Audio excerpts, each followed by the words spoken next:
Hello and welcome back to my garden, sort of. You might notice that we're not in our normal space. We're actually out below the vineyard, which is up on the hill behind me, and where we have the big garlic festival. And what we're going to do today is actually plant some asparagus.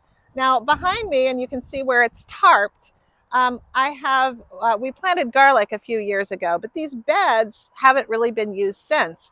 And I just don't want to waste perfectly good garden beds. And so Sage and I are going to untarp this today. We're going to remove some of the vegetation that has crept into this area. And we're going to take at least one of these garden beds and turn it into an asparagus bed. These are asparagus crowns that are 2-year roots. And so if they grow well, I'll actually be able to start cropping a little bit next spring. Asparagus you have to plant and then you have to let it grow and get settled. In their 3rd year, they can be harvested a little bit and a little bit more the next year. And by year 5 of the roots, that's 3 years from now, we'll be able to get about a 6-week harvest off of these. These are just Jersey asparagus, and they're packed in bundles of 5 crowns each. The crowns are just the dried roots of the plant, and this is the crown itself. But we're also going to soak these roots for about 15 minutes to a half an hour before we plant them. So this is actually how they make pasta. They pull these out of the soil Pasta plants. And boil them. Yeah, right. I don't think so. But you can see how on this one it's got 1, 2, 3, 4, 5, 6, 7, 8 little tiny buds that are dormant right now. But they will ultimately, even this spring, shoot up, hopefully, and grow. Okay. It's going to be an interesting project. We're going to pull up these. We're going to have to make sure there are no snakes living under here. That's my one fear. And you can see that there have been some growth through the tarp.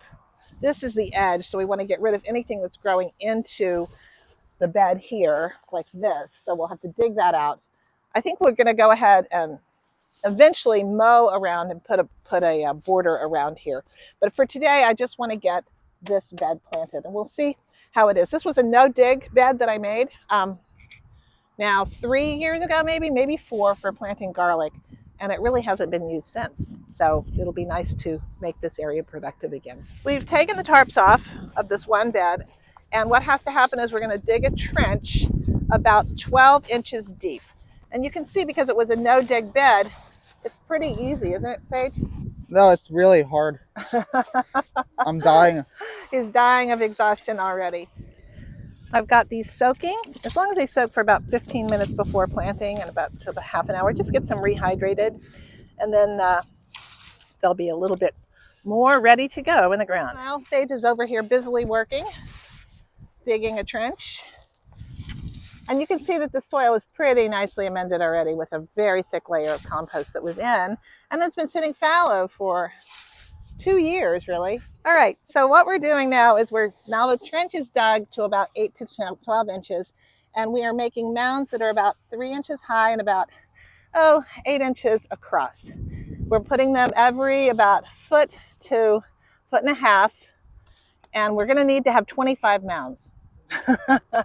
Sounds fun. Sounds fun. Let's make sure we can do that. All right, so I have placed all of these. We have built little 3-inch mounds about 8 inches across, and now I'm placing the crowns with the crown up on the top, and I'm just spreading the roots out. It's okay if the roots touch one another. This one has a lot of roots on one side. That's not a problem. So then what we're going to do is start backfilling. So you grab them out of the ocean. I grab their egg sac and stuff. They do look. And then you dehydrate them, and then you pop them. They do look a bit like sea creatures, don't they? Now, what I'm doing is I'm going to tamp it down to get rid of air pockets, but I'm going to put the crowns approximately 2 to 3 inches below the soil. Okay, so that is what we are doing to plant said asparagus. We'll backfill the trench.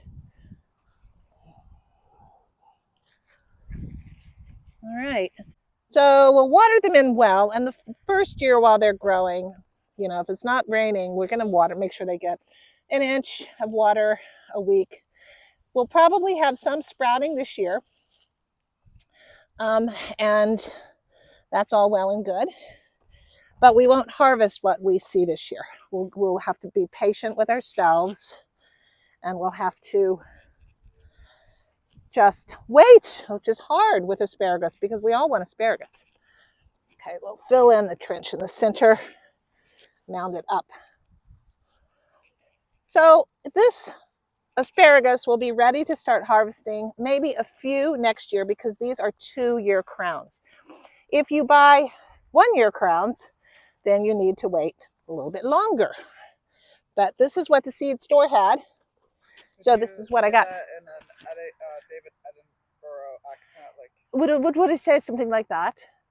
What we'll do, we'll just have to be patient and wait on the asparagus. If we to get 1-year crowns, then we'd have to wait 2 more years. But we are a very patient people.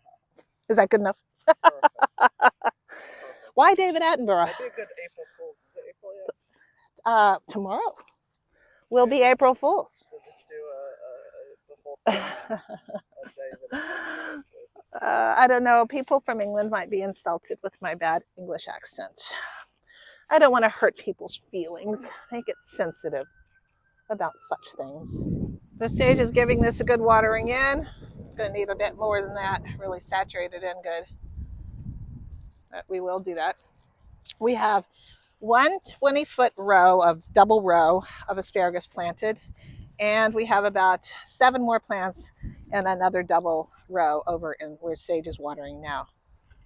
All right, we got everything planted. We have a nice amount of, we got everything watered. And the only thing I need to do is cover up that 1/2 of a row or 1/3 of 2/3 of a row that we're not planting yet. I might actually put some flowers. I think that's a good idea, Sage. Maybe some, might be a good place for dahlias. I'm looking a little bit dirty, feeling a little bit grubby, but we got our beautiful, beautiful asparagus bed planted. 25 2-year crowns. So next year I should be able to pick a few spears.